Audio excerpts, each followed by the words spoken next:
Welcome back for day 2 of RESO Remote Encore. We hope you had a fun time at the Realtor.com reception last night, and you had some great conversations to start the day in our roundtables.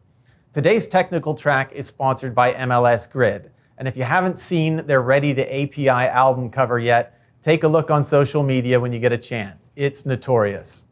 We're going to jump right into the content today, and I have the honor of having the CEO of MLS Grid with me, Joseph Szurgyi. Thanks for being here with us, Joseph. Thanks for having me, Sam. How you doing?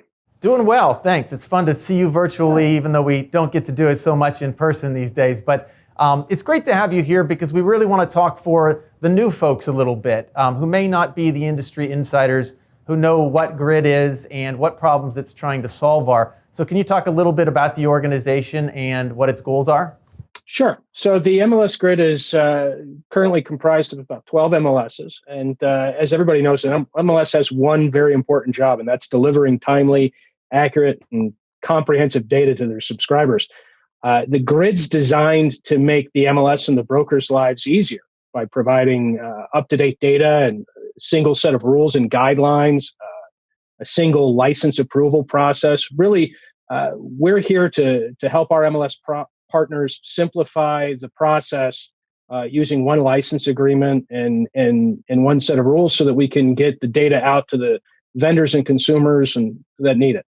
So in getting that data to your folks, there's a couple different things we want to talk about today. This session's called What's in the Buckets, and that's a little bit about traditional policy, the way we traditionally put data into different buckets based on certain use cases, but also the actual transport of that data. And there's been a lot of conversation this week about moving from RETS to the Web API, RETS being a traditional, older way to share and transport data.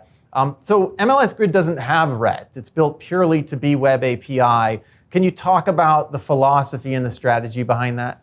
Sure. When we first came together back in 2017 and started this process, we actually examined the possibility of providing both RETS and an API. And ultimately, the more we had conversation, the more we realized that redundancy and the cost of maintaining two transport standards was really not going to be effective for us. But more importantly, if you maintain RETS while simultaneously preaching the gospel of migrating to an API, you're only going to discourage adoption and really encourage your brokers, your MLSs, your vendors to drag their feet and always place one more task ahead of converting from RETS to Web API in the first place.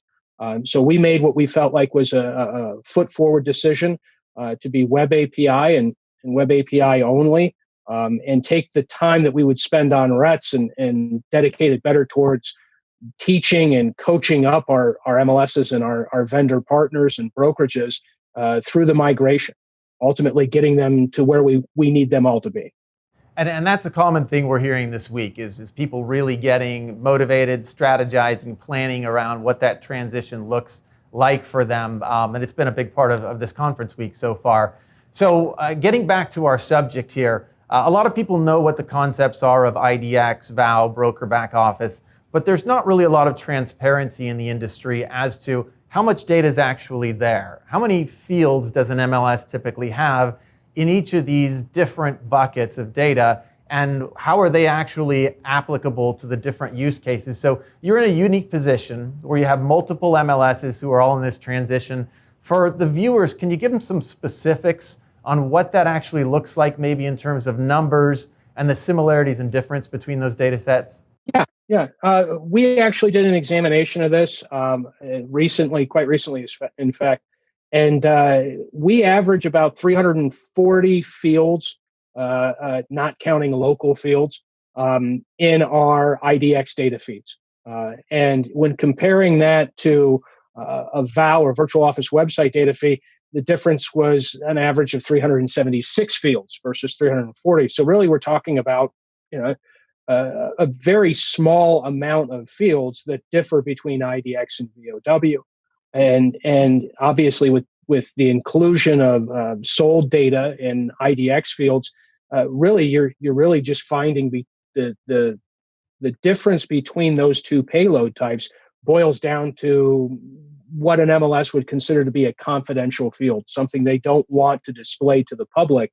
but obviously is something that is necessary to a broker who is operating a VOW in their business. So when we're thinking then about really everything that a broker might need would probably be available in VOW, maybe in a different form of a broker back office feed, which sort of varies organization to organization. Once you've transitioned essentially VOW over to Web API, do you have everything a broker participant needs? Are there any fields that continue to exist in systems that the broker can't get access once they've got VOW on Web API? There's going to be some, there always are. There's going to be some localized fields or internal fields that an MLS may use that doesn't necessarily need to be part of a virtual office website. To go back to our examination of average fields, when we looked at our broker back office feed versus our VOW feed, the difference was 376 fields in a VOW and 390 fields in a broker back office. So you see the gap between VOW and broker back office closes even greater than it did with IDX.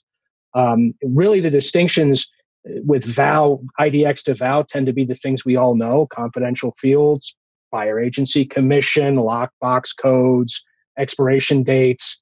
But when you get between VOW and broker back office, it tends to be internal fields that an MLS only uses, whether or not this particular brokerage is, cross association, meaning it belongs to multiple associations within the MLS. These are not necessarily fields that really need to be included in a VOW necessarily, and represent just a minuscule difference between the two payload types. So, and when we talk about the solutions you're creating, a lot of them are technical solutions for policy that exists. And as we see much more policy coming out in recent years that's looking to expand brokers' data access, to simplify the process. We've got the participant data access policy that came through this past year called MyDX for a broker to get their own data back, which is really an everything policy. And then the Now policy, which is being considered at CMLS and has been at RESO conferences.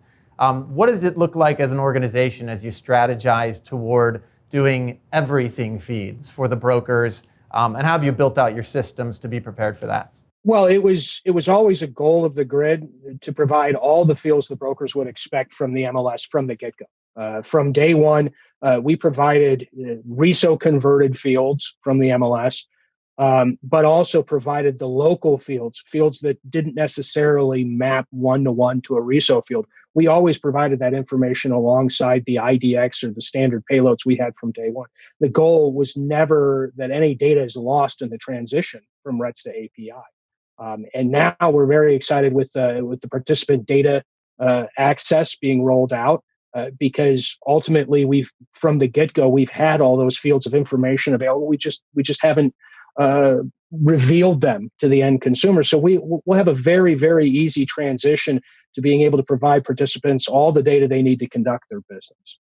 And to help ease that along, we're working on simplifying our licensing process even further. So on that side, we know there are technical solutions and then there are business processes that can be smooth, can be simple, maybe not in some cases. And we do see RESO members in particular are always looking for ways to smooth out those processes, to make things faster, easier, more transparent. Where do you see the future of licensing and MLS rules going in that arena? Well, we are trying to move in that direction. We're trying to simplify the process by simplifying our license agreements even further.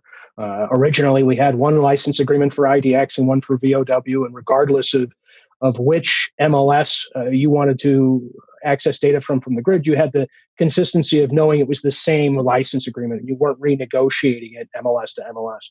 We've taken that a step further. We've recently completed what we're calling our master data license agreement. And in essence, this agreement is going to cover IDX and VOW, agent production analytics, CMAs, individual participant use, pretty much every use case most MLSs will come across, outlining and governing to the end user what they are and are not allowed to do with the data they're in receipt of. Governing it simply in this one license agreement rather than cherry picking a different set of rules MLS to MLS is going to simplify the licensing process even further. and allow businesses to access the data they need without complicating that approval process.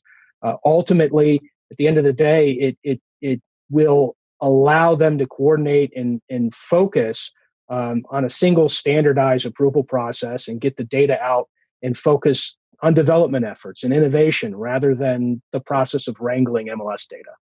And to end, I ask questions sometimes that I don't prepare my speakers for because I think it's good to hear you just shoot from the cuff. Okay. For our RESO membership here at the conference, what big picture things should they be thinking about this week going forward? What sort of trends in the industry, particularly on the technology side, should they be thinking about as they finish the conference out and move forward? I think that it's a cliche and people have been saying it for a while, but it's analytics, analytics, analytics. I think we're entering into a new unique position with prior data aggregator portal site entering and throwing their hat into the brokerage ring. And I think that's from a technology standpoint, it's going to push brokerages to focus on what the consumer really wants and needs, which is the understanding of how their listing is performing and what your brokerage can provide to them. This is a very forward-thinking and technology-based industry, and the consumer is going there in that direction as well. And so ultimately, brokerages need to prepare themselves for that. And one of the best ways to do that is gather the data as best you can from within all of the markets in which you operate. And certainly, RESO standards will help a brokerage achieve that better than having to piecemeal it. Well, thank you for being here. We obviously appreciate you taking the time with us for the conference, but in particular, your organization and you personally taking the time with us in our work groups and really working through with the development of standards. So have a great day. Thanks for taking the time, Joseph. Thank you for having me, Sam. Have a good conference.